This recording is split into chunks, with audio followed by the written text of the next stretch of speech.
Mga nanatili at loyal sa kapamilya, may magandang balita mula sa boss ng ABS-CBN. May magandang balita para sa mga artistang nanatiling tapat at loyal sa Kapamilya Network matapos ang mga pinagdaanang pagsubok ng ABS-CBN nitong mga nakaraang taon.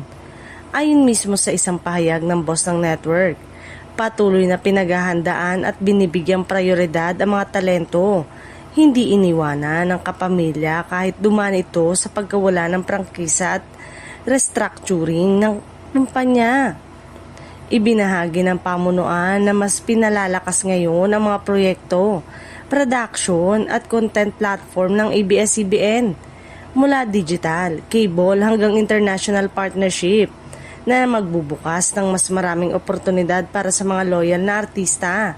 Hindi man free TV sa traditional na anyo, mas lumalawak naman umano ang global reach ng network sa pamamagitan ng online streaming at international distribution.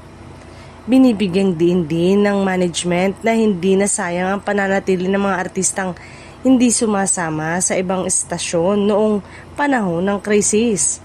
Sa halip, sila pa raw ang unang isinasama sa mga bagong proyekto, teleserye, pelikula at digital content na binubuo ng kumpanya ngayon.